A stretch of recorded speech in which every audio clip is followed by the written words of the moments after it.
back to my channel. I'm Deanna and you're watching Orchid. Just going to do a little bit of an update on my Cattleyas, which have been growing under these Mars Hydro lights for about a month now. So I will link you to the video where I talk about the light, but it is an extremely bright light which isn't quite reflected in the video, but trust me, it's bright, and it's bright enough to light up my entire back deck space. And in that video as well, I explain, I guess, some of the issues I've been having with lighting throughout the seasons at this home. But for now, this is my setup. Usually I've got that fan running, but I've just turned it off for this video, and you can see there's a very bright shelf, and underneath is a shelf with much more filtered light, but it's still fairly bright. Just in contrast to that top shelf, it looks much less bright. We'll just focus on the Cattleyas. I do have a few Oncidiums and other types growing through here, and I'm slowly discovering the needs of some of my specific Cattleyas. Some of them haven't tolerated that really bright light as well, and you can tell that by, I guess, their colour. They have a lot of anthocyanin pigment, and some of them are just a little bit excessive. You can see that one back there is a bit over the top as well. It was right underneath the lights, and I've shifted it to the side, but it's still fairly bright. This is my BLC Pink Diamond, which is a fairly easy bloomer anyway, so it certainly doesn't need that much light, so it'll probably get shifted down to the shelf below, and I've done that with a couple of others as well. But these ones that are up here are actually quite enjoying it. So over on this side you'll see I've got my big pots. This is my Laelia purpurata that my auntie gave me earlier this year, and back here is that Cattleya Zip, which I recently got from Rosella Orchids. So I feel like this Laelia purpurata is a little bit out of season. So my auntie gave it to me in bloom in February, I think, and I'm pretty sure I repotted it with you guys. If I can find the video, I will pop it up. But these guys in Brisbane normally flower like reliably in spring, so they grow their spikes in spring and usually flower by October, November. So February's quite late for a bloom, so I feel like she bought it in bloom and then gave it to me. I repotted it as soon as the blooms fell because it was in some really manky media. I mean, it has taken off. It has grown several new leads and grew pretty well while I was away on my honeymoon. It's got about 7 new leads. There's no new sheaths that I can see forming, so I can see like it's a really established big plant there. This is, I guess, the lead that's the furthest along, and I certainly can't see anything in there, so I'm not sure if they are going to develop, or it's just feeling a bit out of season, or maybe it's just a little bit stressed after repotting. I mean, it's certainly looking very vigorous. It's dumping a whole bunch of new roots, and it's getting fantastic light. And even while I was away, it was getting almost direct sun a lot of the time. So yeah, I'm not sure. I hope it does develop a couple of sheaths at least, because it's growing really well otherwise. Anyhow, back here, the Cattleya Zip, you can see it's got a little bit of anthocyanin production. Its leaves are a little bit floppier, so it came to me bare root and I potted it up, but it is starting some new roots down there, so it should establish itself fairly soon. Most orchids after repotting become a little bit stressed, so it's best to avoid extremes of conditions, but I think this one will pull through. It's a nice big plant. Quite a few people have mentioned to me that this is really big for a Cattleya Zip, because it's a cross between Tenebrosa and Malariae, and the Malariae usually makes the plant a lot smaller. So yeah, it's got 3 sheaths on it, so we shall see.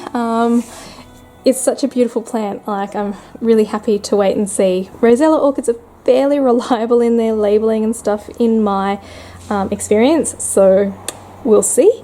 So next to it we've got my advanced seedlings. So sorry, the next door neighbours are chopping down a tree or something. So these guys, most of these haven't flowered yet, and they should be, they're probably mostly about a year away maybe from flowering, and they've started all sort of growing new growths, getting roots growing. So I'll show you my temperatures. So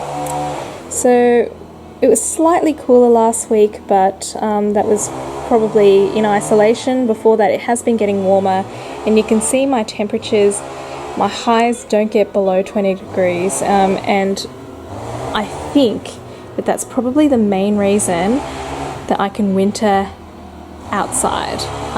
If my highs were consistently like say 15 degrees, I think I'd be wintering these guys inside, but I can get away with my temps of around 5-6 degrees in winter, because the day temperatures just aren't too bad in comparison. So you can see little luminosa with a nice cane forming there. There's an odd maxillaria tenuifolia just stuck in there, but they're all actually starting to grow new growths. Take this little one out. You can see the root production is really excellent. These guys are all like actually very happy under these very intense lights. This one back here is probably at the limit of the brightness I'd like to keep it. You can see the purple tinge just around the edges, and that stem is quite purple, but it's sort of stabilized there, so I'm going to leave it. Whereas I think I showed you this one before, and I think I'm going to move it because you can see just, I'm not sure if you can see the difference, but it's quite a lot more purple there, so it's got quite the tan on it, and I know that this one flowers really easily without this intense light, so I'm going to move that one. You can see a couple of these others. I think this is a no ID, are exhibiting a little bit of purpling on the leaves, but that's not too bad. I'm actually pretty happy with that. The Laelia perennii as well, you can see a little bit purple, and a bit more of the spotting as well has come up with that light, but I'm just watching it, and I think it's actually fine. You can see a few growths coming out there, and this one's just burst with roots as well, so I think they're fairly happy. You know, back here they're a little bit more purple because they're right underneath that light, but they're all just growing really well. This is my other Laelia purpurata. This is a cross between, you can see that there, Ducrenti cross with Des Subtle. Again, roots going mad. It looks really nice there, but it matured its new growths with my friend, and it was in complete shade with her, so I wouldn't expect this one to sheath. Actually, I'm a little bit impressed because when I got this back, this cane was broken. I didn't think it would make it, but it sort of just healed itself, so it was fully floppy, and I just kind of secured it there and stabilized, and yeah, it's actually just continued to harden, and it's kept its leaf. So there you go, don't give up on broken leads. Just try and like secure it, and they do have the ability to heal themselves. You can just have a little sticky beak at some of these others. But this is RLC Burdekin Heights Rosella.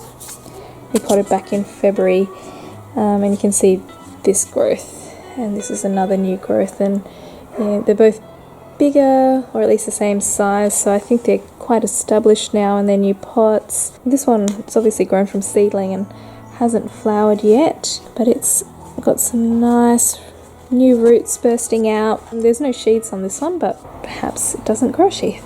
You can see back here, this is my Topaz Impact, and it's got lots of new roots down here as well.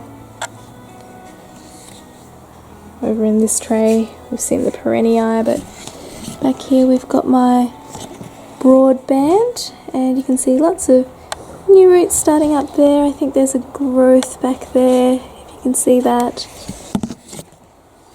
So it's generally gotten a little bit warmer, so it's sort of stimulated that root growth and lead growth. Now we'll move down here. I've got quite a random mix down here, but I'll try and seek out the Cattleyas. I've actually got other Cattleya types like these encyclias. This is a what is this one? Encyclia radiata, and it's got 2 growths starting up there, so that's excellent. It's always had one point of growth, and now it's got 2. So that's a really good sign. I've got a couple of little baby encyclias here. There's a cochleata, tiny little thing, just bringing out 2 new growths, 3 new growths actually, so that's good. This is the Empress Worsley that I got earlier this year from a show. It's growing really nicely actually, so it matured these 2 growths.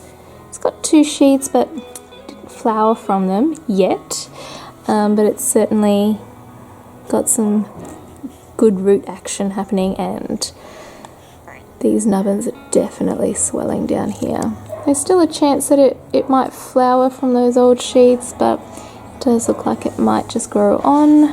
Back there we've got, this is the Cattleya that we actually repot together very recently, so it's been in that pot for about 3 weeks maybe. But this is one, I will link you to the video because you can see how it looked before. It had that new growth starting, and it was pretty much growing perpendicularly, so I very slowly just tried to change the angle of growth on this one, and it's growing upright now, and it's growing really well. It hasn't grown any new roots yet, but that new growth will very shortly bring out its own new roots, so I have faith. I usually find that these guys do fine as long as they've got a lead about 1 inch growing. Back there is my Copper Queen. It got split and the back bulbs did really badly while I went away on holiday, but they're hanging in there. You can see the shriveled half where the back bulbs, and they're not doing so good, but the front portion of the plant is doing fine. That's a new growth back there. Got TriStar Bouquet here who's still resting. Lots of new roots, but no new growths just yet. This is Golden Spice here. Look at all those roots down there. So good. So some of these guys were originally on the top shelf and they got moved down because they weren't handling that really strong light. So this was one of them. The Empress Worsley was like dark purple, and so it got moved back down, but you can see it's pretty much reverted back. That one has just been placed down here because it's recently been repotted, and a couple of those over there are on this shelf because they've been repotted recently. Copper Queen was quite stressed after I went on holiday, and so it didn't handle being up on the top shelf very well. TriStar Bouquet, which flowers like, you know, over nothing, very reliable bloomer, so I know it doesn't need that really strong light up there, so it gets a place on the second shelf. So while I'm at it, I might as well show you a couple of the other Cattleyas that aren't in those trays for various reasons, but some of them are in bud. So this is Cattleya Intermedia Amethystina, and it's got 2 flowers coming up there, and this one was terminally ill. I thought it was going to die, and we fixed it up together. It's actually establishing and doing pretty well. This is another one with 1 bud this year, and this is, let me get a tag, this is RLC Sylvia Fry cross with Brunswick Bonanza. And this is one of my largest Cattleya blooms. The blooms are about the size of my face, and it is probably the most fragrant Cattleya in my collection as well. This little one is the one from Rosella Orchids, which hasn't been repotted yet because it's got some flower spikes developing. You can see 1, 2, another one over this side as well. And then the other ones here are just recently repotted, so they're not very stable yet, and I didn't want them to accidentally unpot, so they've been separated from the rest of the group. I had to show you guys this one as well. The fragrance coming from these flowers is absolutely amazing, but you can see what's happening over there. So this is Cattleya purpurata crossed with Labiata rubra. Beautiful flowers, but I'll put up some pictures now of this little sheath swelling up and bursting open, but it was quite dramatic, and you can see those flowers spilling out now. I believe there are 4 buds in there. I'm actually probably going to cut that sheath pretty soon to release a few of those flowers so they don't get stuck in there. And in here, I'm not sure if I'll be able to show you. Can you see that? So I can make out at least 2 buds developing there, but that's probably still about a month away from flowering, so a bit of a staggered blooming. It is going to be spectacular, and I'm very surprised that these blooms are still there. It's probably been at least 3, even 4 weeks since I've gotten this and it was in full bloom, so yeah, surprisingly long-lasting flowers. I've got a couple of my oncidiums out here too. I know this is a Cattleya update, but anyway, I'll show them to you. You can see that there's been one direction of growth this whole time, and now it's got 2 new growths coming, which is great. It means it's happy out here. I've got my Cattleya out here too, so it has grown 3 massive new bulbs, and no signs of flowers yet. You can see this bulb is quite a bit bigger than the previous ones, and it's getting really good light, but yeah, no signs of flowers just yet. But it's not growing any new growths yet either, so I'm still holding some hope for that because I really want to see those flowers.